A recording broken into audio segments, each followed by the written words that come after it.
tout va bien? Mais bon sang, quoi? Ah, oups, j'avais pas entendu me répondre, j'avais mes écouteurs sur mes oreilles. Mais t'es complètement fou, j'ai eu peur, moi. Bon, y'a quoi, là? En fait, j'ai une question pour le CEP.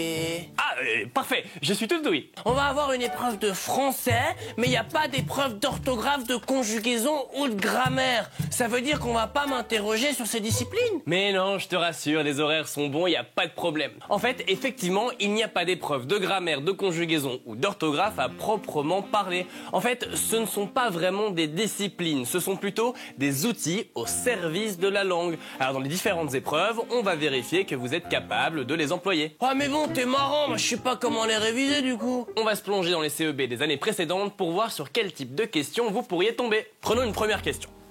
Ici, on nous donne une phrase, on a souligné 2 mots dans cette phrase, et on nous demande d'identifier la classe des mots qui sont soulignés et d'indiquer le numéro correspondant dans la bonne case du tableau.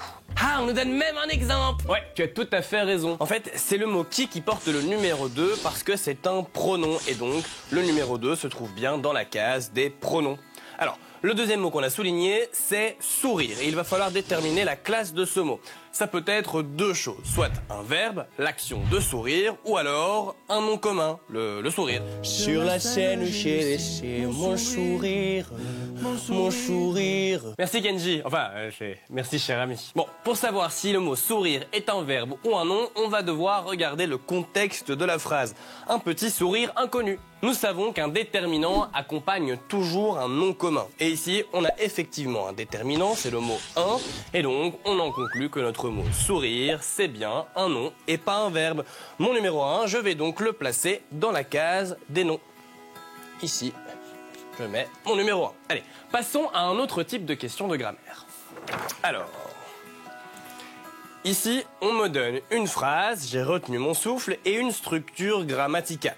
On me dit qu'elle est composée d'un sujet, j', apostrophe, aussi d'un verbe, un verbe conjugué, et retenu, et enfin d'un complément direct du verbe, mon souffle. On me demande de cocher la phrase qui a la même structure que ma phrase de base, j'ai retenu mon souffle. Ça veut dire que sur les 4 propositions données, une seule est la bonne réponse.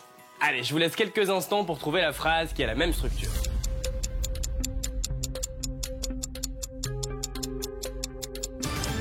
Bon, avec un peu d'intuition, moi j'aurais été voir du côté de la 3e proposition. J'ai arraché la feuille. Dans cette phrase, on voit bien qu'il y a un sujet, J'. À nouveau, un verbe conjugué, et arraché, et un complément direct du verbe, la feuille. C'est donc cette 3e proposition qui est la bonne. Hop, je la coche. En 2023, il y avait une question de grammaire un petit peu similaire. Alors, à nouveau, on me donne une phrase de texte.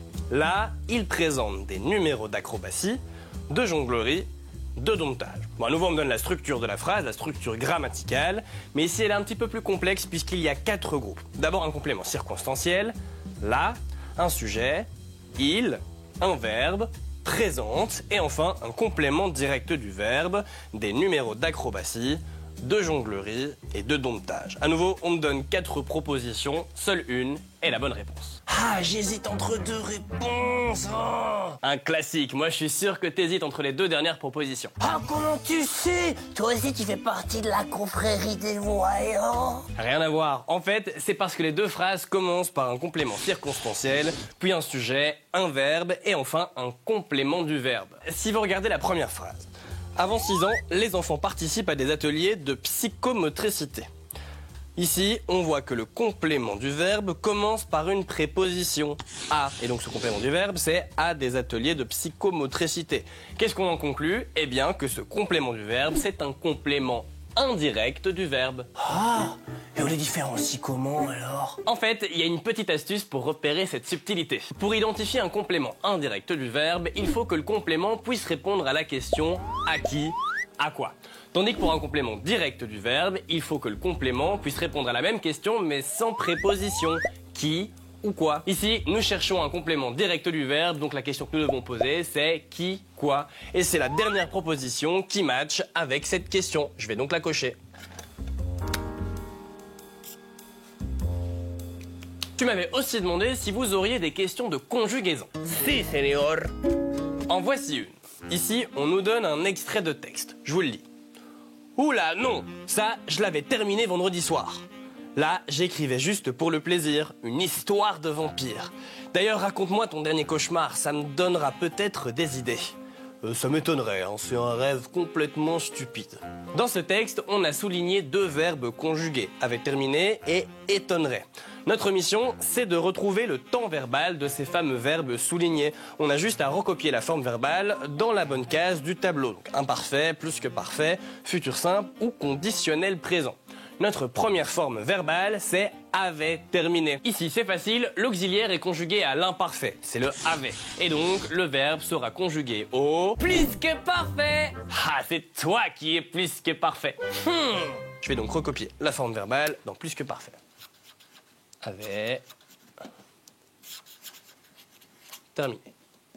Notre deuxième verbe, c'est étonnerait. Ah, c'est de l'imparfait, ça, avec « est » à la fin. Ah, t'as été un petit peu trop vite. C'est vrai que la terminaison peut porter à confusion avec l'imparfait. Mais en fait, cette phrase, elle ne se déroule pas vraiment dans le passé. Une idée de ce que ça pourrait être ? Du conditionnel présent ?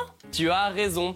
En fait, pour être tout à fait exact, la terminaison, ce n'est pas « est », mais bien « rait ». C'est donc bien du conditionnel présent. Je le mets dans la bonne case de mon tableau. C'est QFD! Bon, on n'est pas en maths, mais tu peux quand même l'utiliser parce qu'on a bien fait ça. Bon, je vous rappelle évidemment que cette leçon à elle seule n'est pas suffisante pour réussir le CEB. Alors je compte sur vous pour bien réviser les cours qui ont été préparés par vos professeurs. Et si je peux vous donner encore un conseil, c'est d'aller faire un tour sur RTBF Ovio Kids pour regarder nos anciennes leçons de révision. Ça vous permettra encore d'étudier tout en s'amusant.